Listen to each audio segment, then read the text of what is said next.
അപ്പോഴേ നമ്മുടെ മക്കൾക്കൊക്കെ ഇഷ്ടപ്പെട്ട കെച്ചപ്പ് റെഡിയാക്കിയാലോ? അപ്പോൾ ഇത്രയും സിമ്പിളായിട്ട് ഉണ്ടാക്കാൻ പറ്റുമെങ്കിൽ പിന്നെ എന്തിനാണ് നമ്മൾ കടയിൽ നിന്ന് മേടിക്കുന്നത്, അല്ലേ? അപ്പോൾ നമുക്ക് പെട്ടെന്ന് തന്നെ ഈസി ആയിട്ട് ഉണ്ടാക്കിയെടുക്കാം. അതിനായിട്ട് ഞാൻ കുറച്ച് തക്കാളി എടുത്തിട്ട് ഒന്ന് വേവിച്ചെടുത്തിട്ടുണ്ട്. ഇനി അത് നമുക്ക് നമ്മുടെ മിക്സിയുടെ ജാറിലേക്ക് ഇട്ടിട്ട് നല്ല രീതിക്കൊന്ന് അടിച്ചെടുക്കാം. എന്നിട്ട് ഇതുപോലൊരു അരിപ്പയിൽ നല്ല രീതിക്ക് അതിൻ്റെ ആ ഒരു അരിയൊക്കെ പോകുന്ന രീതിക്ക് നല്ല രീതിക്ക് ഇതുപോലെ ഒന്ന് അരിച്ചെടുക്കാം. ഇതുപോലെ ഒന്ന് അരിച്ചെടുത്തതിന് ശേഷം നമുക്ക് ഗ്യാസിലേക്ക് ഒരു പാത്രം വെച്ചിട്ട് അതിലേക്ക് ഒന്ന് ഒഴിച്ച് നല്ല രീതിക്കൊന്ന് ചൂടാക്കിയെടുക്കാം. ഇനി നമ്മൾ ഇതിലേക്ക് ഇട്ട് കൊടുക്കുന്നത് ഒരു നുള്ളു ഉപ്പാണ് കേട്ടോ. കുറച്ച് ഉപ്പിട്ട് കൊടുക്കുന്നുണ്ട്.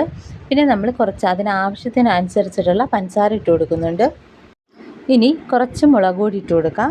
എന്നിട്ട് ഒരടപ്പ് വിനീഗറും കൂടെ ഒഴിച്ച് കൊടുക്കുന്നുണ്ട്. അപ്പോൾ ഇത്രയും കൂടെ ഒഴിച്ചിട്ട് നല്ല രീതിക്കൊന്ന് മിക്സ് ചെയ്തെടുക്കാം. ഇതെല്ലാം കൂടെ നല്ല രീതിക്കൊന്ന് മിക്സ് ചെയ്തെടുത്തിട്ട് ഒന്ന് കുറുക്കി തിക്കായിട്ട് ആക്കിയെടുക്കാം. അപ്പോൾ അതേ കുറുകി ഈ ഒരു പരുവത്തിന് വരുമ്പോഴത്തേക്കും നമുക്ക് നമ്മുടെ തീയൊന്ന് ഓഫ് ചെയ്ത് കൊടുക്കാം. ഇതുപോലെ ഒന്ന് നല്ല രീതിക്ക് കുറുകി കിട്ടും. അപ്പോൾ ഇത് ഇത്രയേ ഉള്ളൂ കേട്ടോ. കുറച്ച് നേരം മതി നമുക്കിത് നല്ല രീതിക്ക് നമ്മുടെ കടയിലെ അതേ ടേസ്റ്റിൽ തന്നെ കെച്ചപ്പ് ഉണ്ടാക്കാം. അപ്പോൾ ഇഷ്ടപ്പെട്ട എല്ലാവരും സപ്പോർട്ട് ചെയ്യണം കേട്ടോ. Thank you.